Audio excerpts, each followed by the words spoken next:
نحمده ونستعينه ونستغفره ونؤمن به ونتوكل عليه ونعوذ بالله من شرور أنفسنا ومن سيئات أعمالنا من يهده الله فلا مضل له ومن يضلله فلا هادي له ونشهد أن لا إله إلا الله وحده لا شريك له ونشهد أن محمدا عبده ورسوله أما بعد فإن خير الحديث كتاب الله وخير الهدي هدي محمد صلى الله عليه وسلم وشر الأمور محدثاتها وكل محدثة بدعة وكل بدعة ضلالة وكل ضلالة في النار رب اشرح لي صدري ويسر لي أمري واحلل عقدة من لساني يفقهوا قولي اللهم انفعنا بما علمتنا وعلمنا ما ينفعنا وزدنا علما اللهم أرنا حقيقة الأشياء كما هي اللهم أرنا الحق حقا وارزقنا اتباعه وأرنا الباطل باطلا وارزقنا اجتنابه آمين يا رب العالمين السلام عليكم ورحمة الله وبركاته.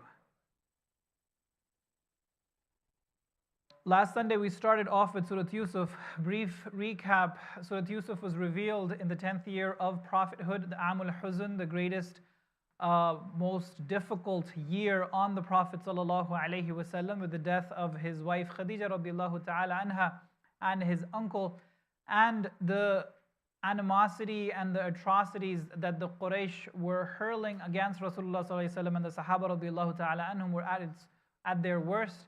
Rasulullah's search for an alternative base somewhere to take his handful of companions and to develop the message of Islam and to develop that community of Islam really was not being met with a lot of fruit. There was rejections across the board. There was humiliations that were hurled at him that people, especially the story of Ta'if, all of us are familiar with.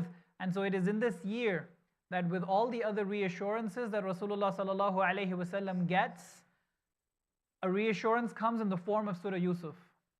And with this is also a response to a challenge that was thrown at him that the Quraysh got from the Jewish people settled around Medina, at that time Yathrib, that how did the people of Musa alayhi salam, how did the Bani Israel get into Egypt, whereas Ibrahim alayhi salam had settled his children near the Holy Land in what is now Jerusalem. So how did the migration take place? And so it is in the story of Yousaf that we get an answer to that question as well, along with the questions that the Sahaba radiallahu ta'ala anhum and Rasulullah sallallahu alayhi wasallam have as well with respect to their situation and the help of Allah as to how it comes and where it comes from. So in the first two passages of the first 20 ayat of this particular surah, we learn about the envy of the brothers of Yousaf alayhi salam, that from very early on he's showing signs of being special, of being chosen, of being selected by Allah, and therefore earns the love and the preference of his father as well. On account of this chosenness, there is a grooming that he requires that others will not require as much simply because he is to be a prophet. Nevertheless, this choosing, this special task that he has, is not looked upon with acceptance by his brothers. Their envy turns to anger, which seeks revenge from somebody who really hadn't done anything except that Allah had chosen him. And they projected their anger onto their father, justified their evil by saying that our father is wrong, he's made a mistake, huge mistake, he's being unjust, he can't see right from wrong. Right obviously is with the might that we have, being the strong, mature group of people that we are, and that little kid who has nothing going for him to be given that preference does not make sense. Again, similar to the way the people of Quraysh were responding to Rasulullah sallallahu alaihi wasallam, looking at him to be weak, looking at themselves to be strong, looking at themselves to be powerful, and their standards of who should be the chosen person of God was along the standard of power, along the standard of who is wealthy. And for Rasulullah sallallahu alaihi wasallam to be chosen was simply unacceptable to them along their own standards. And so the brothers of Yusuf alayhi salam, they justified this evil to themselves, saying that they would become righteous later on. They're acknowledging what they're doing is wrong, but they're saying it's okay, let's do this wrong. We can do tawbah later. We can become salihin later. And they sell off, or they abandon Yusuf alayhi salam, who eventually gets sold off to this caravan, and he finds his way to Egypt. أعوذ بالله من الشيطان الرجيم وقال الذي اشتراه من مصر لامرأته, and the Egyptian who bought him said to his wife, أكرمي مثواه, make his stay honorable. عسى أن ينفعنا, he may prove useful to us. So he too sees that with this child there is something special. There is some talent, some abilities that he has that he can benefit us with. أو نتخذه ولدا, or we may adopt him as a son. So there is an indication that they may not have had any children of their own. وَكَذَلِكَ مَكَّنَّا لِيُوسُفَ فِي الْأَرْضِ, and that way we established Yusuf in the land. وَلِنُعَلِّمَهُ مِن تَأْوِيلِ الْأَحَادِيثِ, and so as to teach him interpretation of events. Yusuf alayhi salam, in his father's home, is pretty much living away from established civilization. Within Egypt, this is the house of the minister. So he's close to the king. And so the affairs of the kingdom, as they're being managed, Yusuf alayhi salam will have a direct view. He will be part of an audience looking into, learning from political affairs being discussed in the house of the elite of that society.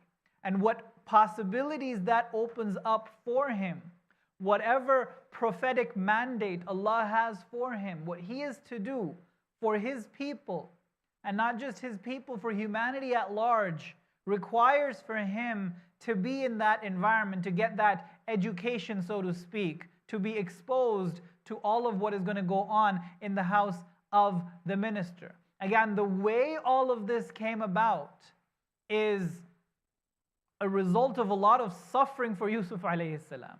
He's been separated from his father, from his mother, from his family, from everything that he holds dear, everything that he's known.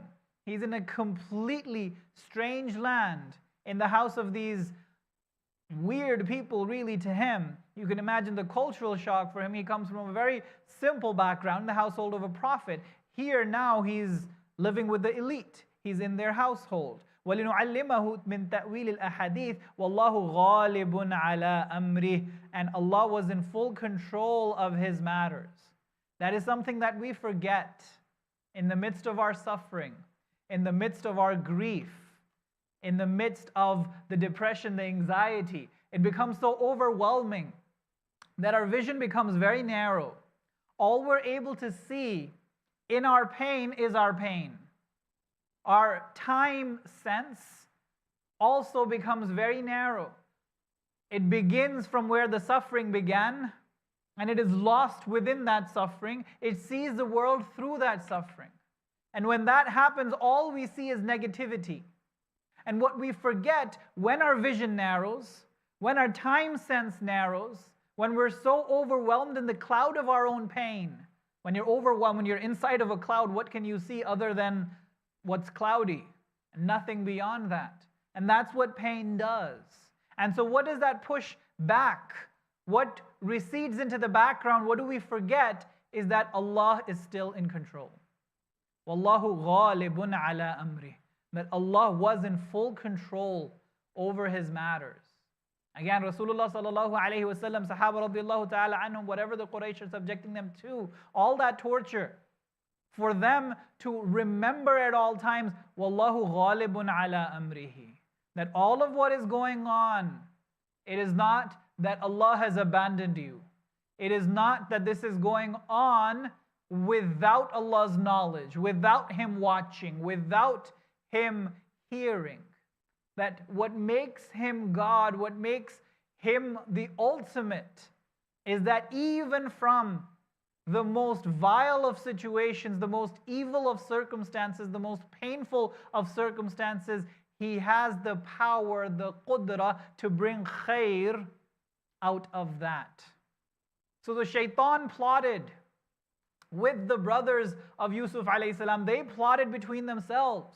As far as they were concerned, they had pulled off whatever they wanted to pull off in terms of that evil, kidnapping him, abandoning him, selling him off, all of that.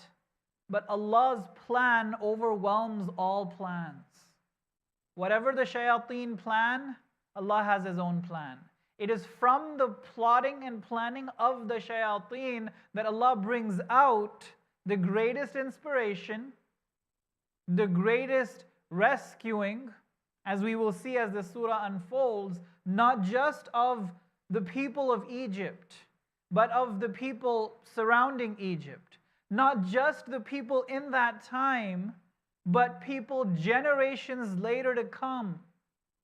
For the people of Musa alayhi salam, for the people of Isa alayhi salam, for Muhammadur Rasulullah sallallahu alayhi wasallam. And here we are sitting today in this masjid, benefiting from the inspiration of Yousaf alayhi salam, as he found in the midst of his suffering that Allah is ghalibun ala amri, that Allah is in full control over His matters.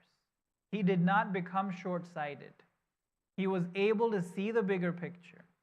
وَلَكِنَّ أَكْثَرَ النَّاسِ لَا يَعْلَمُونَ. But most people don't know. Most people don't realize. وَلَمَّا بَلَغَ أَشُدَّهُ. And when he reached his maturity, آتَيْنَاهُ حُكْمًا وَعِلْمًا. We granted him wisdom and knowledge. وَكَذَلِكَ نَجْزِي الْمُحْسِنِينَ. And that is how we reward the people of ihsan. However little time he got with his father, the education that he got, the tarbiyah that he received from his father in that perhaps 10, 12, 13 years, however much he got to spend with him, he knew enough to be a person of ihsan, to be a person of excellence. He knew from that time, from that age, how to confront and encounter suffering, difficulty, even when he is being oppressed, to maintain that dignity of a muhsin, of a person of excellence, that regardless of what life takes away from you, it cannot take away your dignity of confronting those difficult situations and say, I accept. I am not going to whine and wail. I am not going to victimize myself. I am going to accept the will of Allah and look for the best that I can do.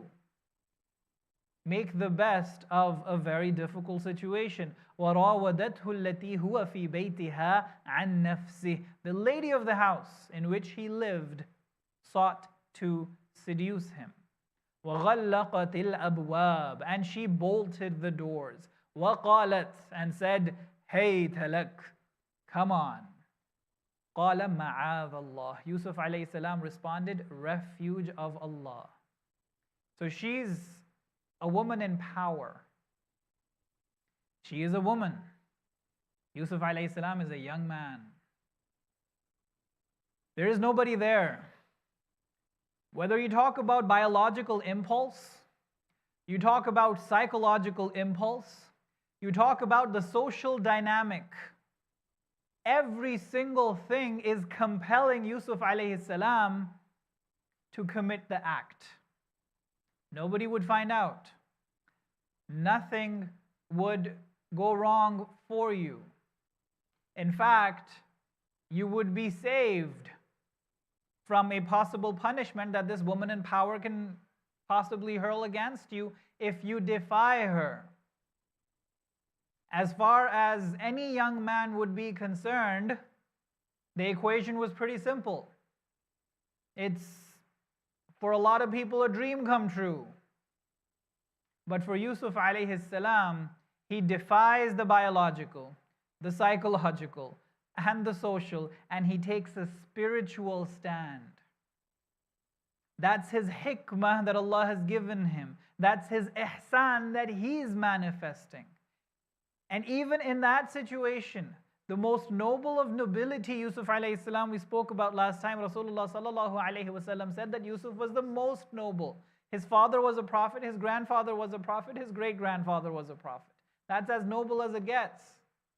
And even despite all of that nobility, he is not standing there confronting her and saying that I will be strong because I am noble. I will be strong because I am a prophet. I will be strong because I am a muhsin. I will be strong because Allah has given me hikmah. I will be strong because Allah has given me ilm. He doesn't say any of that. What does he say? Ma'adallah. I seek the refuge of Allah. If anyone can rescue me from this situation, it is Allah. I'm not banking on any of what I bring to the table. What is necessary in such circumstances is that humility. The moment you start banking on your strengths, I got this. I have the ability to confront this. I will prove true to this. Not in such a situation. Not in this kind of a situation. More than anything else, what you have to be wary of in these circumstances is your weakness, not your strength. Time and time again, we see that people who bank on their strength too much, they let their guard down, they are not vigilant enough, they do not take the precautions that are necessary, and that very strength that they thought that they had, it abandons them, and the weakness takes over full force. And then what is left is regret and remorse. And even then the lesson is not learned.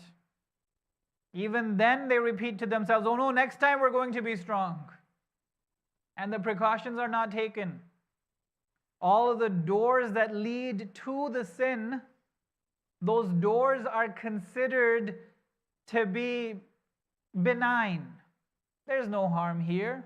It's okay. It's no big deal. It's not the actual sin. And getting step by step closer and closer to it, the sin then becomes routine. It becomes insignificant. It is considered benign. قَالَ مَعَاذَ اللَّهِ. He said, refuge of Allah, protection of Allah. إِنَّهُ رَبِّي. He is my Rabb for sure. Now there's two interpretations of this. He's either speaking about Allah, that Allah is my Rabb, and I seek His refuge, or he is talking about her husband, that he is the master of this place, he is my master, and I owe him to be righteous with his family in his absence. I cannot betray that trust. Ahsana mathwai, he has provided me with an honorable living. He has given me a place to stay. Again, this goes both ways. It has been interpreted in both ways. Either he's talking about Allah or the Aziz, the minister, who is the head of the household. إِنَّهُ لَا يُفْلِحُ الظَّالِمُونَ. And for sure, Allah does not allow the people who do dhulm to succeed. He understands that this act will be an act of dhulm. And I aspire for success. Again, in contrast to the brothers of Yousaf alayhi salam, who said, let us do this act, later we'll do tawbah and we'll become people of salihin. We will become among the salihin. Yousaf alayhi salam's vigilance is he recognizes that a single act, how that act has the tendency of becoming a habit, and how habits then turn us into people of injustice, people who do not succeed. وَلَقَدْ هَمَّتْ بِهِ. And with a passion she desired him. She was completely overwhelmed by lust. وَلَقَدْ هَمَّتْ بِهِ وَهَمَّ بِهَا. And he would have desired her as well. لَوْلَا أَرَّأَى بُرْهَانَ رَبِّهِ. Had he not seen a sign and ayah from his Rabb. He sought the refuge of Allah. And Allah is saying that because he does that, Allah comes to his aid. There is some form of spiritual experience he has in that moment that allows for him to hold strong.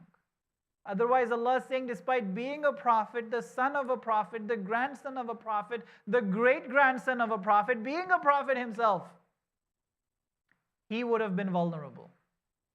and he would have fallen for it. But because Allah showed him a sign, whatever that experience, whatever that ayah that he saw was, he was able to hold strong. كَذَلِكَ لِنَصْرِفَ عَنْهُ السُّوءَ وَالْفَحْشَاءَ. Thus it was that we could shield him from the evil and immorality. إِنَّهُ مِنْ عِبَادِنَا الْمُخْلَصِينَ. Definitely he was one of our chosen slaves. We see this dialogue repeatedly in these ayat. Allah talking about how Allah had blessed Yousaf and talking about what Yousaf did to earn this pleasure of Allah or this blessing from Allah. It is a dialogical process. Allah chooses, you respond to His choice. He gives you more, you prove grateful to that. You get more and it continues to enhance itself. It is a positive cycle. إِنَّهُ مِنْ عِبَادِنَا الْمُخْلَصِينَ وَاسْتَبَقَ الْبَابِ. They raced towards the door. Yousaf alayhi salam has no way out. All he knows is there's these 20 steps to the door, let's say. At least let me make my way to the door. The doors are bolted. The doors are shut. But he is doing whatever is within his power. Whatever is within his power, he is going to exhaust that. And that is a message for so many of us, that when we rely upon Allah, we make one of two mistakes. One mistake is we rely on Allah expecting Him to do absolutely everything. Wherever the ball is in our court, we refuse to move a muscle. He's supposed to save us. He's supposed to do it. It's His job. And when He doesn't, because we didn't, then we become resentful of Him. Oh Allah, why didn't you save me? Oh Allah, why didn't you protect me? Because we did not take the precautions. That part we're going to ignore. So there is such a thing as over-reliance on Allah, where we absolve ourselves of all responsibility, where we say we're not supposed to do anything, Allah will take care of everything. Yousaf alayhi salam does not do that. If all he can do is run towards a locked door, he runs towards a locked door. Allah will take care of the rest. Or we make a second mistake. We don't trust Him at all. We don't rely upon Him at all. The doors are locked. What's the point? It's not going to work. I don't have a choice. I might as well give in. It's a lost battle. It's a lost cause. I'm not going to be able to break through the doors. What is it that I can maximally do? And so let me just give up. Both attitudes result in the same action. It's an escape from responsibility. Whether it's over-reliance or it's no reliance, it results in a loss of responsibility in inaction. And then looking for somebody to blame, including God. Yousaf alayhi salam trusts Allah, does the best that he can. If it's those 10, 20 steps towards the door, then he takes them. وَاسْتَبَقَ الْبَابِ وَقَدَّتْ قَمِيصَهُ مِنْ دُبُرٍ. And she ripped his shirt from the back. وَأَلْفَيَا سَيِّدَهَا لَدَى الْبَابِ. And at the door they met her husband. How he comes there, we don't know. What is he doing there? We don't know. What happened to the bolts on the doors? We don't know. Whatever the locks were, we don't know. Why don't we know? Because Allah is saying that's not important. How I do it is none of your concern. What is of your concern is what did Yousaf do and how did we respond? It's all you need to worry about. He tried his best. We saved him from that situation. It's all you need to know. قالت ما جزاء من أراد بأهلك سوءا. As soon as she saw her husband there, she flips the story. What should the punishment be of the one who has such an evil intention for your wife? So now she turns into the victim. She starts playing the drama queen that she is, that he was looking to harass me. He was looking to take advantage of me. إِلَّا أَن يُسْجَنَ أَوْ عَذَابٌ أَلِيمٌ, except that you should put him in prison or punish him a painful punishment. قال Yousaf alayhi salam responded, هِيَ رَاوَدَتْنِي عَن نَفْسِي. She sought to seduce me. Again, she's the one who's the perpetrator. She's the first to speak. She speaks loudly. Her insecurity is betrayed by her, how loud and how she's looking to go into the details of explanations and going into how Yousaf alayhi salam should be punished and all of that. Yusuf's explanation is simple. She seduced me. وَشَهِدَ الشَّاهِدُ مِنْ أَهْلِهَا. And a witness from her own family testified. What plays in favor of Yousaf alayhi salam, not his own testimony, not her, it's her word against his. He's a slave, she's the wife of the minister. What's gonna work? A witness from among her family. So the Aziz, he's not at the door just by himself. There's some entourage with him, at least a couple of people there with him. One of them belongs to her family. إِن كَانَ قَمِيصُهُ قُدَّ مِن قُبُلٍ. If his shirt is ripped from the front, فَصَدَقَتْ, then she is speaking the truth. وَهُوَ مِنَ الْكَاذِبِينَ, and he is one of the liars. وَإِن كَانَ قَمِيصُهُ قُدَّ مِن دُبُرٍ.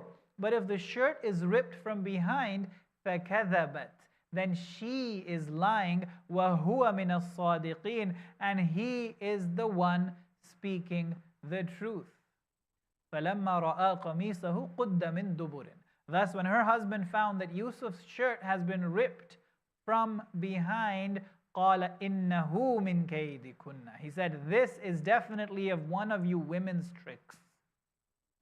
He goes all misogynistic on her as well, and he's like, this is you women, it's your tricks, you do stuff like this. But the point of the matter, how does Yousaf alayhi salam get rescued? How is he saved? How is his reputation saved? A person from among her household rather.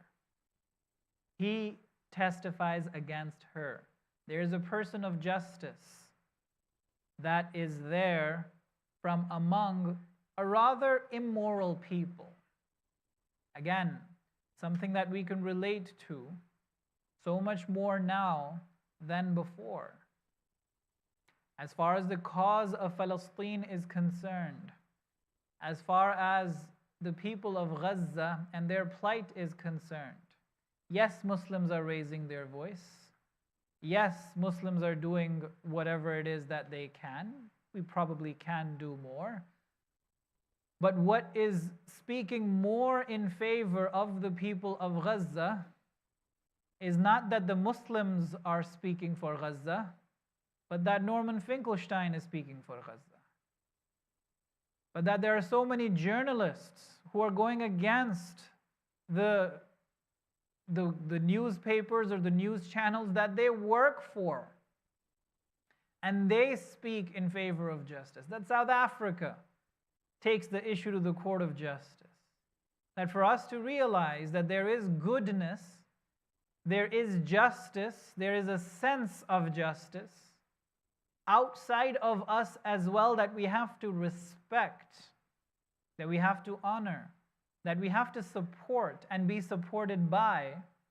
Again, we see that the testimony that comes from within the household of the offender holds greater weight than any testimony that comes from outside of it. قَالَ إِنَّهُ مِنْ كَيْدِكُنَّ إِنَّ كَيْدَكُنَّ عَظِيمٌ. You women, your tricks are always huge. They're so difficult. They're so incredible. Yousaf أَعْرِضْ عَنْ هَذَا. He said, Yousaf, let it go. The minister knows this is gonna be embarrassing for him. It's his wife. If his wife is looking to seduce his slave, what does this say about him?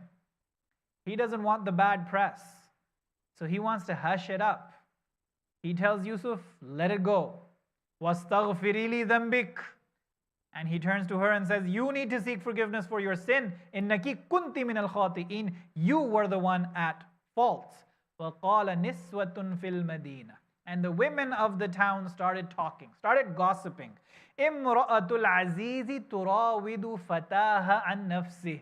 The wife of the minister tried to seduce her young slave. قَدْ شَغَفَهَا حُبًّا. She has fallen madly in love with him. إِنَّا لَنَرَاهَا فِي ضَلَالٍ مُبِينٍ. We see that she is clearly misled. And here you find the social benefit, quote unquote, of gossip. What the social benefit of gossip is, it's looked upon as a benefit, it is actually destructive. But the function that it plays in the society, that it makes people feel very good about themselves. Why are tabloids so popular?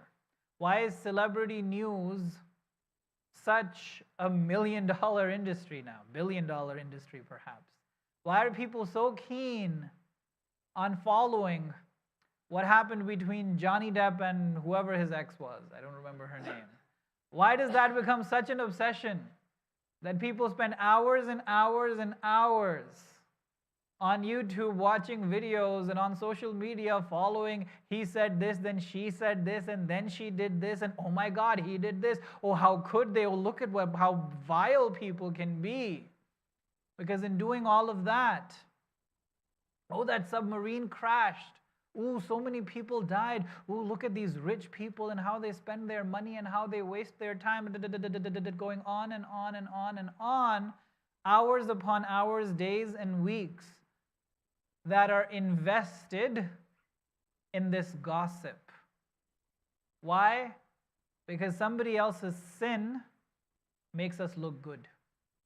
We need sinners bigger and worse than ourselves in stature as well as in the degree of offense, so that our sinfulness wanes in comparison. As long as I'm talking about somebody else's sin, I'm talking about sin. I'm talking about what's right and wrong. So obviously I'm a good person. And as the more I exaggerate that, the more naturally my own sinfulness becomes downplayed. It becomes more acceptable. It becomes my justification. At least I'm not as bad as that. I assuage myself. My guilt, my anxiety becomes lesser the more I talk about the sinfulness of others, and so they serve as sacrificial goats for the common people. They offer themselves and their sinfulness on full display so that people can benefit from them. That's another benefit, quote unquote, of being so involved in the lives of celebrities and politicians and their corruption, that it helps us, and in quotation marks, not think about our own shortcomings. فَلَمَّا سَمِعَتْ بِمَكْرِهِنَّ. So when she heard about their intrigues, about this gossiping going around, this scandal that is spreading like wildfire, أَرْسَلَتْ إِلَيْهِنَّ. She sent to them an invitation. وَأَعْتَدَتْ لَهُنَّ مُتَّكَأً. And she arranged for them a reception. وَآتَتْ كُلَّ وَاحِدَةٍ مِّنْهُنَّ سِكِّينًا. And she gave each of them a knife. She's not going to respond impulsively and angrily to them. Like, how dare you guys do this to me? No, she's a smart woman herself. She's like, I'll show you. So she arranges an invitation, a dinner for them, and she gives them fruit and a knife to each of them. وَقَالَتِ اخْرُجْ عَلَيْهِنَّ. And then she asks Yousaf alayhi salam to appear before them. What she wants to impress upon them is, this is no ordinary slave that I was so deeply infatuated by. This is no ordinary man. See, generally, when it comes to women, men don't have a very high threshold. It doesn't take a woman to be absolutely drop dead gorgeous and attractive to sway a man off of his feet. As far as most men are concerned, as long as there's a pulse, it's okay. The standards aren't very high. But when it comes to women, for them to be swayed, for them to be really attracted, the man has to be drop dead gorgeous. Any dude wouldn't do. So he really has to be right up there for that effect to take place over women. Although the standards are changing. Standards are changing very fast. Why? Because women are becoming masculinized. Because women see men not having a very high threshold. And you will talk to a lot of women, especially those who have been cheated upon, take a lot of interest in even average men now and acknowledge that they never used to do this. They're only doing this now. And why are they doing this now? It's because he used to do that. She's like, before I never used to even notice men. But because my man was always talking about other women and what he's noticing and what he's not noticing, I felt like I should too. And so I developed something or discovered something within myself that I had never had any idea about. So again, this very masculine trait is becoming popularized. Anyways, she invites them over and she asks him to come before them as they have the knives and the fruit in their hands. فَلَمَّا رَأَيْنَهُ, the moment they saw him, أَكْبَرْنَهُ, they were overwhelmed by him. The aura of his beauty was so incredible, was so overwhelming. وَقَطَّعْنَ أَيْدِيَهُنَّ, that they deliberately cut their hands. Now, why would they deliberately cut their hands? That's what the ayah literally, the phrase literally means. As the Mufassirin tell us, that it may have been that one of them cut her hands because of how overwhelmed she was. She didn't notice. She's cutting fruit. She sees this incredible human being, incredibly attractive, the likes of whom she's never seen before, and she cuts herself. As she cuts herself, Yousaf alayhi salam, being the slave in the house, is asked to attend to her wounds. Now he's attending to her wounds. What do the rest of them want? They want that attention from him as well. So they cut their hands to get that attention from Yousaf alayhi salam. وَقُلْنَا حَاشَ لِلَّهِ, and they said, oh my God, مَا هَذَا بَشَرًا, this is not a man. إِنْ هَذَا إِلَّا مَلَكٌ كَرِيمٌ, this is a noble angel. قالت, now she said, فَذَلِكُنُّ الَّذِي لُمْتُنَّنِي فِيهِ, this is the one whom you blamed me about. وَلَقَدْ رَاوَدتُّهُ عَنْ نَفْسِهِ, yes, I tried to seduce him. فَاسْتَعْصَمْ, but he held strong. وَإِن لَّمْ يَفْعَلْ مَا آمُرُهُ, but if now he declines what I am asking him to do, لَيَسْجُنَنَّ وَلَيَكُونًا مِنَ الصَّاغِرِينَ, he will definitely be thrown into prison and he will be of those who are humiliated in the sight of the people. So she has not given up. If anything, she now has support. She has a group of women saying, let's do it. قال, Yousaf alayhi salam says, Rabbi as-sijnu ahabbu ilay. My Rabb, he prays to Allah, prison is dearer to me. I'd rather go to prison. Mimma yad'unani ilay, rather than what they are inviting me to do. It seems like Yousaf alayhi salam has an ultimatum. Choose. Either go to prison or respond to all of our desires. Now it's not just one woman. Now it's a group of women. وَإِلَّا تَصْرِفْ عَنِّي كَيْدَهُنَّ. Yusuf alayhi salam again says, Ya Allah, if you do not turn away from me their trap. Again, in the first instance, we spoke about how he's turning to Allah, trusting Allah, not banking on himself, but still doing the best he can. In the second instance, he has that achievement, if you will, behind him. If anything, he has more reason to be confident in his strength. But even still, he says, Ya Allah, no. If you do not stop them, if you do not protect me, asbu ilayhinna, I will be inclined towards them. Yusuf alayhi salam is being very candid, very straightforward. He is not undermining, underplaying how overwhelming sexuality can be. He is not downplaying it. He's not brushing it under the carpet. He is not pretending to be macho or too noble or too spiritual. He is acknowledging it for what it is. It is an incredible challenge. It is not to be taken lightly.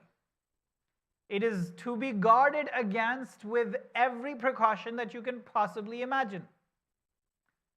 وَأَكُمْ مِنَ الْجَاهِلِينَ. Even if it means for him, he's saying, I'll be safe in jail. I'll be protected from these harassing women. And I will be, if Allah, you do not save me, I will be inclined to them. وَأَكُمْ مِنَ الْجَاهِلِينَ. I will be one of those who are jahilin. Jahil in the Quranic terminology is one who is overwhelmed by passion, overwhelmed by emotion. What is ilm supposed to do in this context, if it is to be seen as an opposite of jahl? It is to be something that helps you control your passions, your emotions. If your emotions, your passions, your impulses are not under your control, then you are not a person of ilm. You are not a person of knowledge. So a jahil is a person who gets overwhelmed by his emotions. His emotions drive him and they make him do whatever. Yusuf alayhi salam acknowledges this vulnerability. My emotions are going to take the better of me. فَاسْتَجَابَ لَهُ رَبُّهُ. Allah accepted his dua. His Rabb accepted his dua. فَصَرَفَ عَنْهُ كَيْدَهُنَّ. And he saved him from their trap. إِنَّهُ هُوَ السَّمِيعُ الْعَلِيمُ. Most definitely Allah is all hearing, all knowing.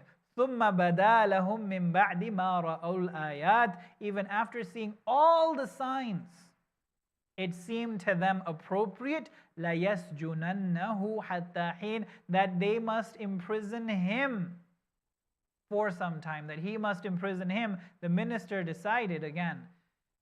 You see that this society has some intelligent people, some wise people, some just people, but overall it's an immoral, corrupt society. And so they can't control their affluent, entitled women. What they can do is they can put the poor slave in jail. So as is usual in the case of power dynamics, the weak one gets thrown under the bus. And so Yusuf alayhi salam, some accusations, some false cases are made against him, and he is thrust in jail, which ironically is also something he wanted. He preferred, rather than being subjected to repeatedly being harassed by them and invited by them to sin, which he would refuse to do. وآخر دعوانا أن الحمد لله رب العالمين. Barakallahu feekum. If there's any comments, questions, please feel free. Please.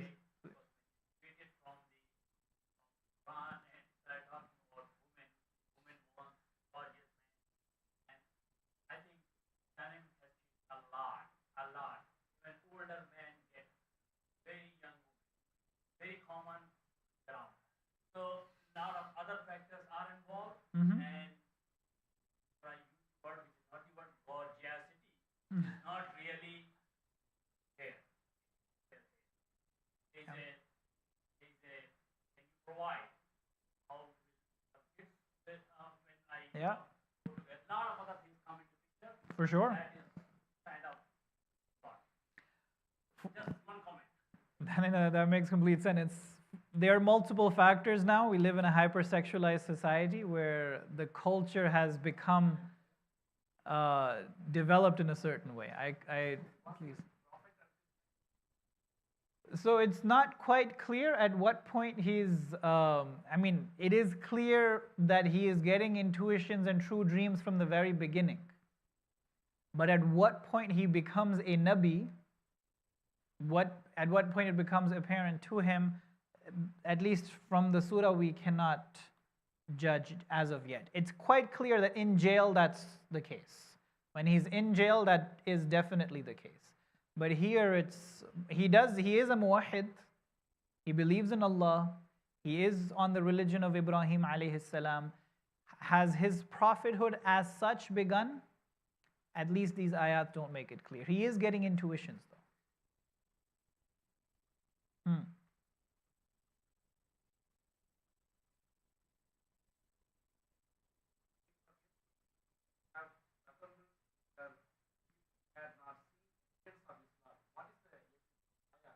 So he had some religious experience. So there's some interpretations that say that he saw the face of his father.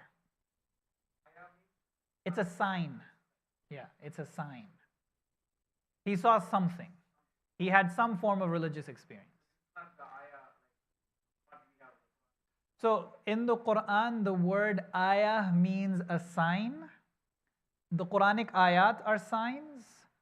Ayat in the universe, in the setting of the sun, the rising of the sun, the biological world, the crops, the changing of seasons, all of those are the rain, they're all depicted as ayat of Allah. The word is exactly the same. But Musa alayhi salam got in the form of his asa and his hand glowing, those were ayatain, the two ayat that he got. Right? So these are all referred to as ayat. Please. The meaning for qatta'na aydiyahum, it doesn't mean like cutting and separate between. It doesn't mean hurt. Just, yeah, like a cut. Some of the people understand the qatta'na. That would have been a little too much. So they didn't cut their hands off, they just injured themselves enough to get his attention. Yes. They weren't cutting fruit with swords, they were cutting them with kitchen knives. Yes.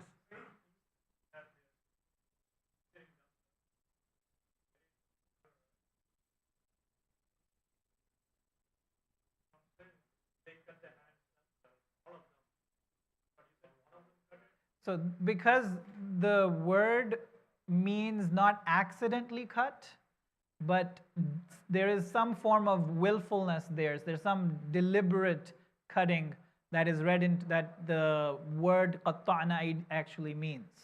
So that's why they say maybe one of them did it accidentally, and then the rest followed deliberately because of the attention that she got. Right? Please. Yeah. Please.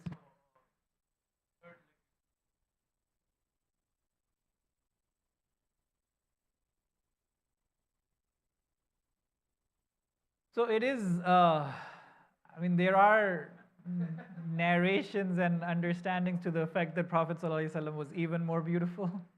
But again, we don't find any such incidents being narrated with respect to him as such. But how authentic are those understandings of his beauty being far greater than Yousaf alayhi salam, and how much are they as a part of the affection and the adoration that people generally have for the Prophet ﷺ, and there's a love that you feel because of which you want to exalt those that are most beloved to you. So somebody who really loves their wife will say, you are the most beautiful woman on the face of this planet. He knows and she knows that that's not true. Right? But he's saying it. He may be feeling it. We don't challenge the feeling, but objectively the claim is not true. And religiously you're allowed to lie in those situations as well. How much of these expressions for the Prophet ﷺ are emotional, that would be completely understandable. I mean, there is an esteem and a place that he would be held in that would justify those claims as well. But is that objectively true? We can't really say. All right, we're good. Jazakumullahu khair. Please, please, please.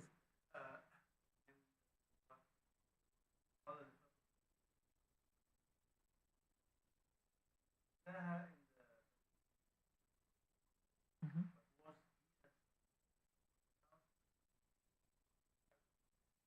So there is, I mean, in the beginning when he says akrimi mathwahu, like take care of him, give him an honorable dwelling, we may take him as a son, or he will be useful to us. Hmm.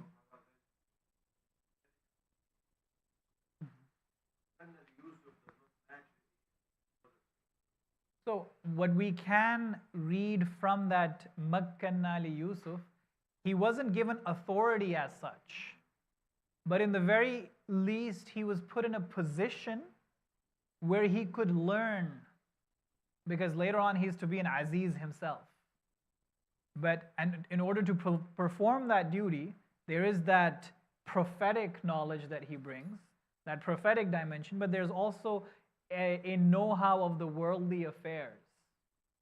So what I've understood or what I've read in interpretations of what makkannahu means is he's being put in that place so as to prepare him when he's actually going to be in a position of power later on.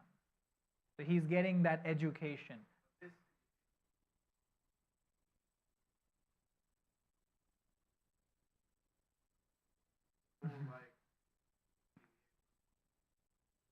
Perhaps. I mean, there is, that would open up more doors for him. But like we see for Musa alayhi salam, him and the difference between him and the rest of Bani Israel, he grew up in the palace.